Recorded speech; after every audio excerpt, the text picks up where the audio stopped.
Esse é um tema daqueles que eu considero que nunca é exaurido completamente em um debate ou em uma reflexão, porque a profundidade das ramificações conceituais que lhes são próprias e pertinentes sempre cresce.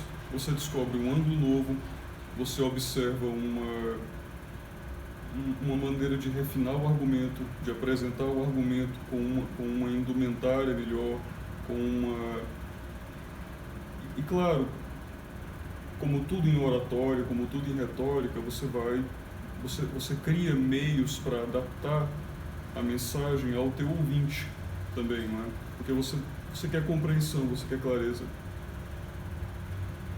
A filosofia demanda clareza, demanda excelência na apresentação do argumento, na construção do argumento, fundamentalmente, claro, na apresentação do argumento. Uma das coisas que mais me intriga, né, na experiência desse debate sobre armamento é quando eu observo os contraditos, né, os contraditórios, tentando alcançar, de algum modo, através de alguma coisa relacionada à segurança pública, uma restrição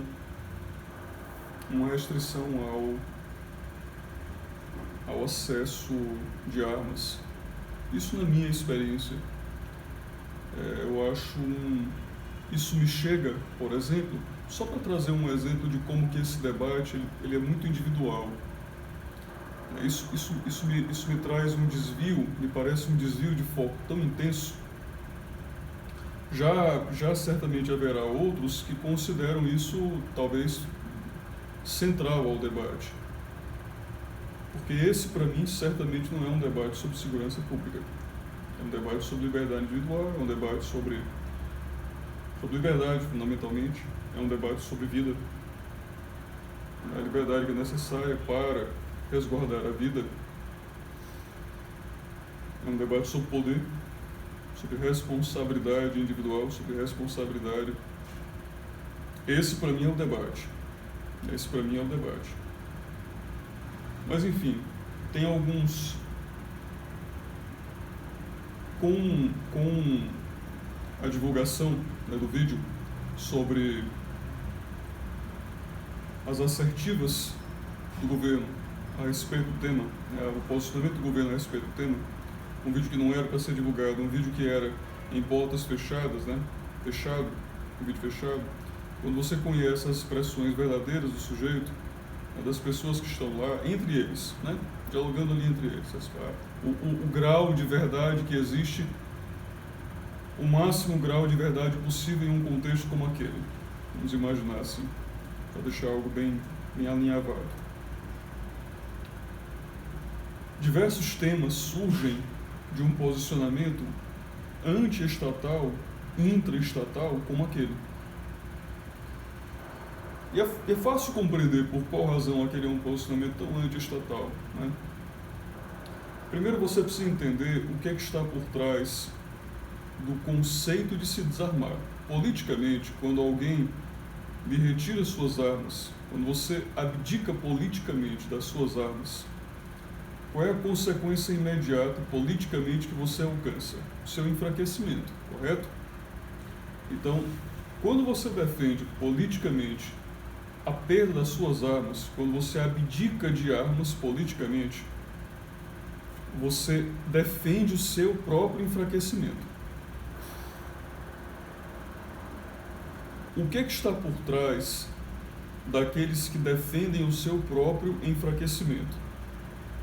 E o que é que está por trás daqueles que combatem, né, o seu próprio enfraquecimento? É muito fácil perceber, faz sentido politicamente, jamais defender o seu próprio enfraquecimento. Claro, politicamente não faz sentido algum você defender-se fraco. Por isso que a lógica a lógica, analisando o conceito de poder, encontra fácil argumentação para que o indivíduo jamais se permita enfraquecido. Correto? Então, todo trabalho argumentativo tem que ser feito, tem que ser elaborado, tem que ser articulado do outro lado. Aqueles que vão tentar construir camadas argumentativas para permitir uma roupagem, uma vestimenta a essa peça retórica que seja suficientemente eficaz para convencer alguém a abdicar das suas próprias armas. E existem muitos elementos que frequentemente aparecem, mas esses muitos vão se resumindo a uns tantos poucos. Mas, novamente, é um debate muito interessante, porque mesmo esses poucos caminhos mais consolidados pela guerra retórica, né, onde funciona, como em toda guerra, um certo darwinismo, uma certa evolução, e os argumentos mais sólidos sobrevivem em ambas no debate como um todo, né, em ambas as teses. Os argumentos mais sólidos vão amadurecendo, sobrevivem, se consolidam, e você encontra variantes mais interessantes, né, variações que são interessantes na apresentação de cada um deles em cada novo debate. Cada novo debate que você ouve, se o orador for um bom orador, você vai encontrar uma apresentação diferenciada para uma peça argumentativa como essa, que traz uma experiência interessante, né, a quem analisa o tópico. Mas como que você consegue convencer alguém, então? Vamos nos colocar na posição do sujeito que vai convencer você, né? Como você vai convencer alguém a abdicar das suas armas? Bom, abdicar de poder, né? Como você convence alguém a abdicar de poder? Bom, o primeiro caso é se eu convenço o sujeito a não querer poder, ou se eu já convenço o sujeito a condição de fraco. Se eu conseguir convencer o sujeito de que retirar as armas dele não o faz mais fraco, se eu conseguir convencê-lo disso, e existem várias maneiras de você produzir esse efeito, vamos dizer que eu diga para ele o seguinte: olha, o que é que você vai fazer com esse 38? O que é que você vai fazer com esse 38? Isso aí não vai mudar nada para você. Nada. Você acha que você vai fazer alguma coisa com ele? Você não vai fazer nada. Ou seja, eu desmoralizo o sujeito, né? Vamos dizer que eu tire do cara a moral, a capacidade de entender-se como forte. Ou seja, eu convenço ele de que a arma é irrelevante. Ele vai ser fraco do mesmo jeito. Ele é fraco de qualquer jeito. Aí eu só preciso, se eu conseguir convencê-lo disso, eu só preciso apresentar um cenário. Por exemplo, digamos que eu diga para ele assim: olha, não é melhor um mundo sem armas? O mundo sem armas não é muito mais pacífico e seguro? Então, primeiro eu convenço ele de que as armas são irrelevantes, ele não vai fazer nada. Aí ele diz: porra, tá certo, eu nunca vou dar um tiro em alguém e tal, eu não quero dar um tiro em ninguém, eu não sou esse tipo de cara e tal, eu vou abrir mão dessa merda mesmo aí. Beleza. No outro caso, o sujeito diz assim: porra, cara, eu acho que sim, cara, eu acho que o mundo seria melhor sem as armas e tal, e o mundo seria pacífico, etc. Pronto, aí você já convenceu o cara de que a arma é irrelevante para ele e que o mundo deve ser sem armas. Só esse argumento riponga, assim, né, vamos dizer, uma tese riponga dessa, uma tese hippie desse tipo, já consegue abarcar uma porrada de gente. Uma porrada de gente. Tem muita gente, só com isso já seria cooptada a cobiçar a própria fraqueza. Mas o que está por trás disso? É que são pessoas que são aversas à noção, são antagonistas, são alheias principalmente, são alheias à noção do conflito, da autodefesa. São pessoas que não tem consciência das demandas, que não tem prontidão, né? Consciência talvez não seja o caso, mas ela certamente não tem prontidão às demandas de responsabilidade sobre a sua própria defesa. São pessoas frequentemente que estão à vontade com a ideia de delegar a alguém, são pessoas que estão sujeitas à capacidade de delegar a alguém a defesa de si. Ou seja, basicamente são pessoas, a responsabilidade sobre sua própria defesa. Basicamente são pessoas afoitas à fraqueza. Elas correm na direção do enfraquecimento. Elas correm contra o heroísmo. Elas correm a favor da mediocridade. Elas correm a favor da pusilanimidade. Essas pessoas existem, certo? A gente observa, principalmente alguém